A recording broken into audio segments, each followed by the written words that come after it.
The issue before the Council today is not the character of the government of Venezuela. The issue is whether any member state, by force, coercion, or economic strangulation, has the right to determine Venezuela's political future or to exercise control over its affairs. Yet the world's leading nations failed to defend international law in the 1930s, leading to renewed global war. Failure cannot be repeated. Humanity would perish.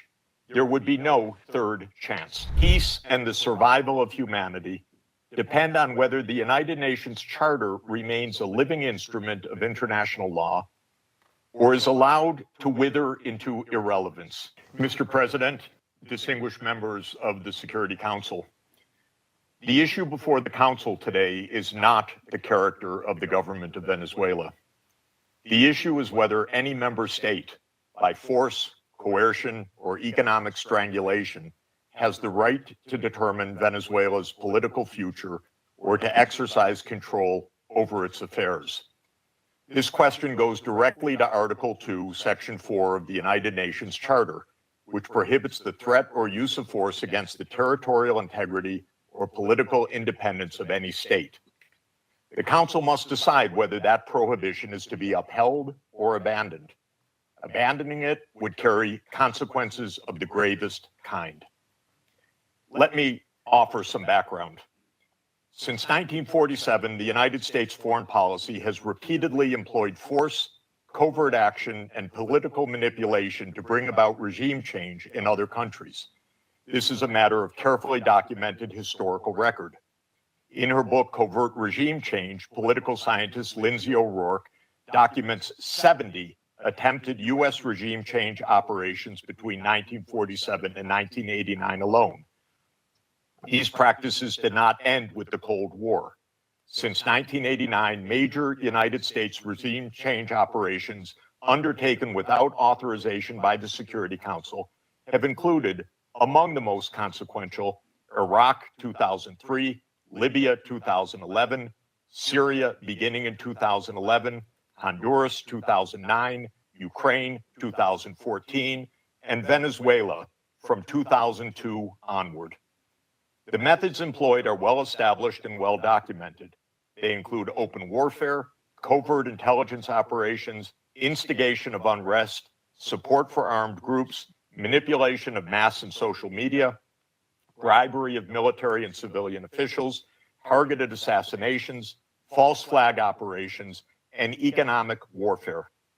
These measures are illegal under the UN Charter, and they typically result in ongoing violence, lethal conflict, political instability, and deep suffering of the civilian population. The recent U.S. record with respect to Venezuela is also clear. In April 2002, the U.S. knew of and approved an attempted coup against the government. In the 2010s, the United States funded civil society groups actively engaged in anti-government protests. When the government cracked down on the protests, the U.S. followed with a series of sanctions. In 2015, President Barack Obama declared Venezuela to be, and I quote, an unusual and extraordinary threat to the national security and foreign policy of the United States. In 2017, at a dinner with Latin American leaders on the margin of the UN General Assembly, President Trump openly discussed the option of the U.S. invading Venezuela to overthrow the government. During 2017 to 2020, the United States imposed sweeping sanctions on the state oil company PDVSA. Oil production fell by 75% from 2016 to 2020, and the real GDP per capita declined by 62%. The UN General Assembly has repeatedly voted overwhelmingly against such unilateral coercive measures. Under international law, only the Security Council has the authority to impose such measures. On the 23rd of January 2019, the United States unilaterally recognized Mr. Juan Guaido as interim president, and a few days later froze approximately $7 billion of Venezuelan sovereign assets held abroad and gave the designated authority over certain of these assets. These actions form part of a continuous U.S. regime change effort spanning more than 2 decades. In the past year, the United States has carried out bombing operations in 7 countries, none of which were authorized by the UN Security Council, and none of which were undertaken in lawful self-defense under the Charter. The targeted countries include Iran, Iraq, Nigeria, Somalia, Syria, Yemen, and now Venezuela. In the past month, President Trump has issued direct threats against 6 UN member states, including Colombia, Denmark, Iran, Mexico, Nigeria, and of course, Venezuela. Members of the Council are not called upon to judge Nicolás Maduro. They are not called upon to assess whether the recent U.S. attack and ongoing naval quarantine results in freedom or in subjugation. Members of the Council are called upon to defend international law, and specifically the UN Charter.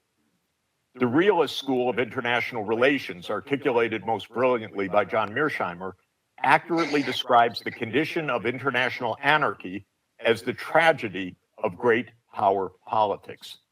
Realism is therefore a description, not a solution for peace. Its own conclusion is that anarchy leads to tragedy. In the aftermath of World War I, the League of Nations was created to end the tragedy through the application of international law. Yet the world's leading nations failed to defend international law in the 1930s, leading to renewed global war. The United Nations emerged from that catastrophe as humanity's second great effort to place international law above international anarchy. In the words of the Charter, the UN was created, quote, to save succeeding generations from the scourge of war, which twice in our lifetime has brought untold sorrow to mankind. Given that we are in the nuclear age, failure cannot be repeated. Humanity would perish. There would be no third chance. To fulfill its responsibilities under the Charter, the Security Council should immediately affirm the following actions.